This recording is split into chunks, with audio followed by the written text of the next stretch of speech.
Om Shanti, good morning. आप सभी का इजी वे मुरली दर्शन चैनल पर स्वागत है, सम्मान है, अभिनंदन है। आप सभी के दिल की दुआएं अपने इस भाई को प्राप्त होती रहती हैं।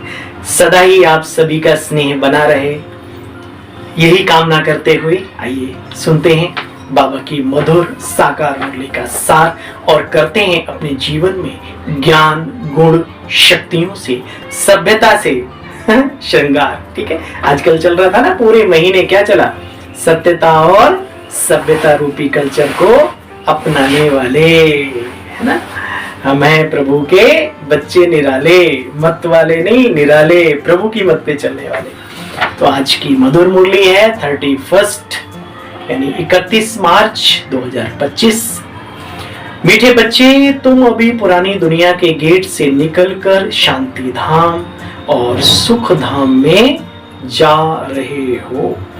बाप ही मुक्ति, जीवन मुक्ति का रास्ता बताते हैं। हम जा रहे हैं, हमें कौन ले जा रहे हैं, जरा नशे में हो जाओ।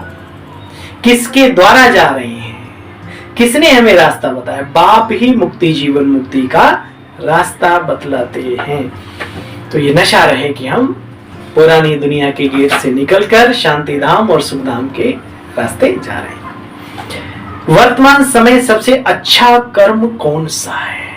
समय को देखते हुए, क्योंकि समय बदलता है तो कर्मों की गति भी बदलती रहती है। मिसाल के तौर पे इस देश में, भारत में एक समय था कि भारत को आजाद कराने के लिए लोग अपनी जान कुर्बान कर देते थे। फिर उसके उनके पीछे जो लोग लगते थे, क्या गजब का सिस्टम था, है ना। अभी जान कुर्बान करने का समय नहीं है, कहते हैं ना, अभी जान की हिफाजत करो और कुछ वो कार्य करो।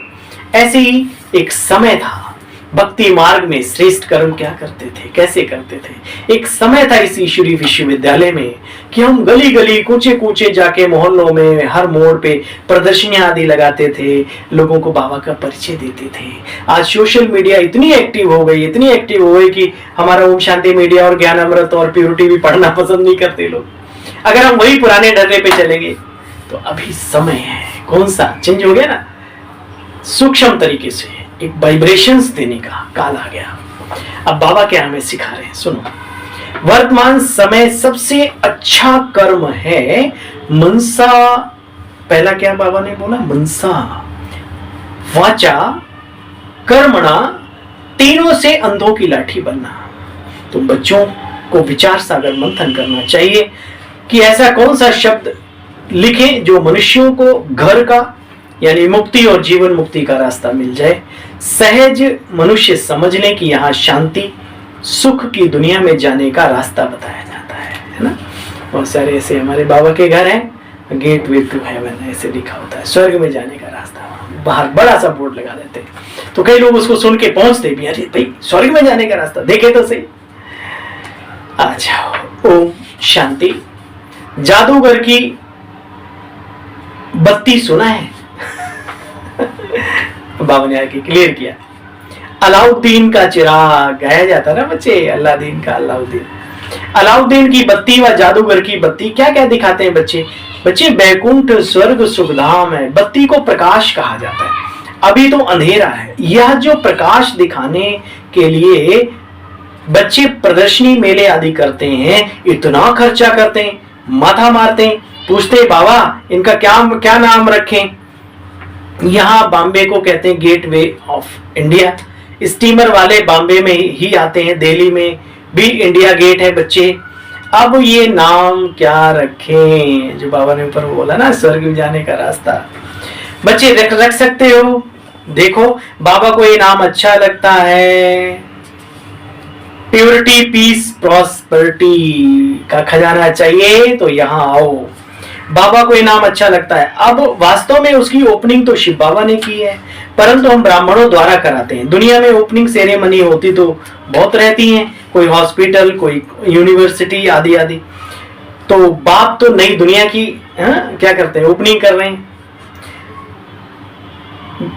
देखो बच्चे, तुम कहते हैं तुम कहीं बाहर नहीं जा सकते, उद्घाटन करने के लिए जाएं, विवेक नहीं कहता, कायदा नहीं है कि शिव बाबा ब्रह्मा द्वारा गली गली में जावे, या तो कोई भी खोल सकता है, अखबार में पढ़ेगा प्रजापिता ब्रह्मा कुमार कुमारियां, ये नाम भी बड़ा अच्छा है बच्चे।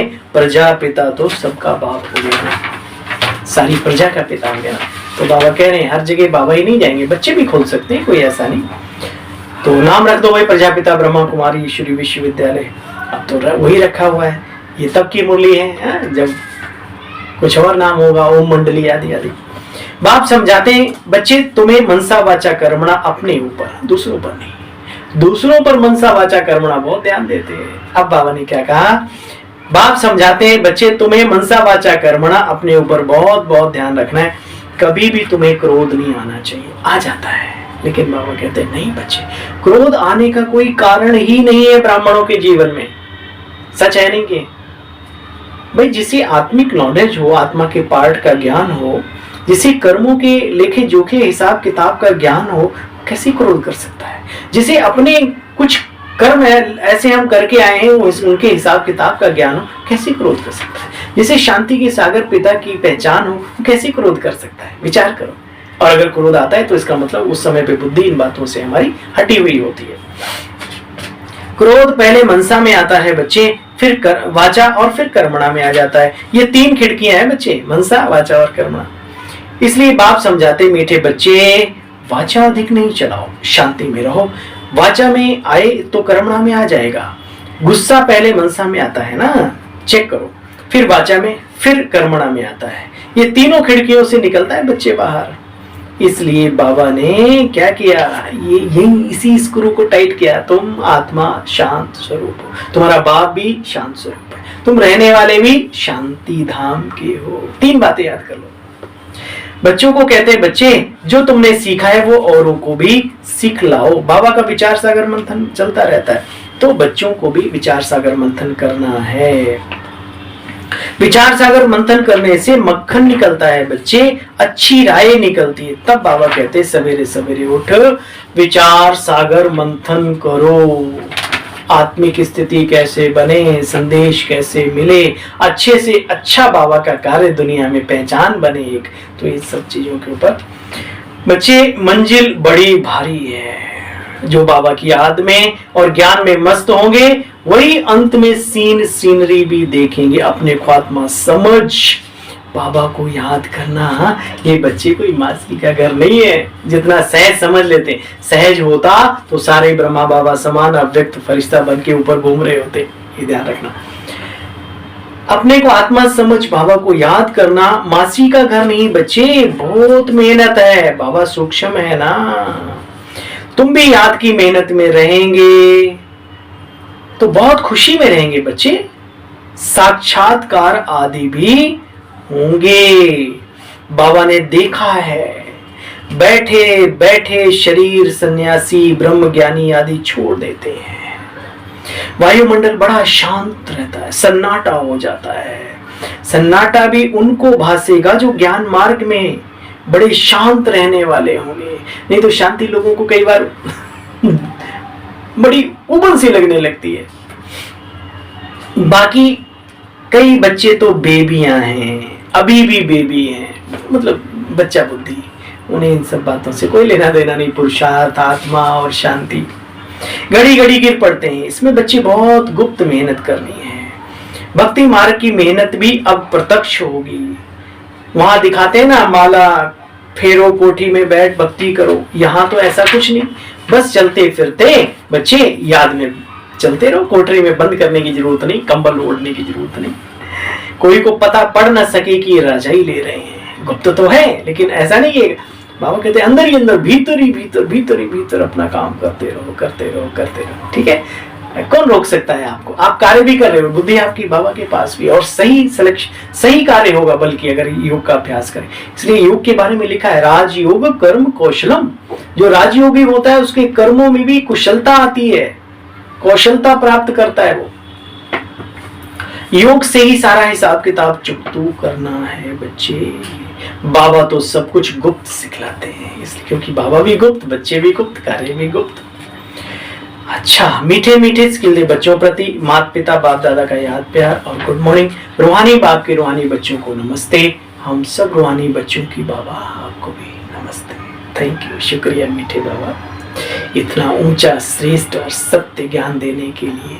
हे सत्यम शिवम सुंदरम, ये जीवन आपको अर्पणम। सार का विसार सुनेंगे।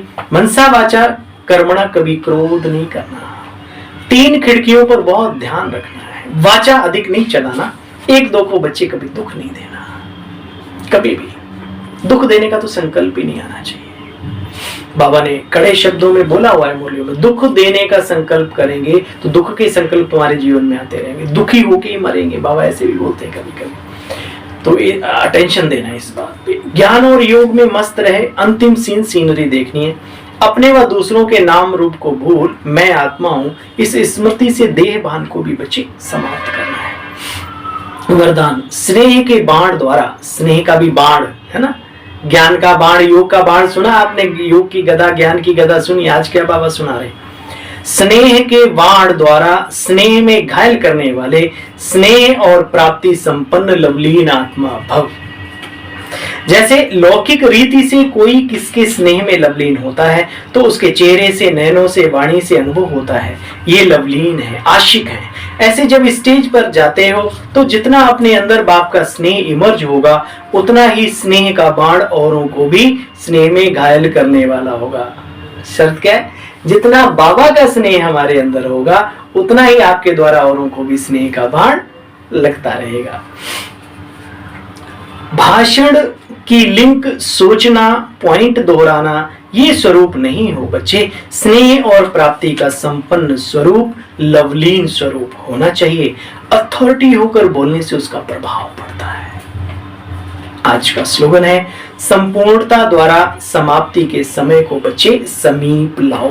जी बाबा। और वही अव्यक्त इशारा हम सभी के लिए, सत्यता और सभ्यता रूपी कल्चर को अपनाओ। घर में, आश्रम में, ऑफिस में, जहां भी आप हैं वहीं अपनाओ, वहीं बीज बो सत्यता और सभ्यता के। और जीवन में सदा सुख, शांति, स्नेह सभी से, और सफलताएं प्राप्त करो। अच्छा, ओम शांति आप सभी बहन भाइयों को। कल फिर मिलते हैं, नए दिन, नया महीना है ना, 1 अप्रैल को मिलते हैं आपसे और करते हैं ज्ञान की गुप्तगू बाबा की मधुर मुरली के आधार से। तब तक के लिए ओम शांति, नमस्कार।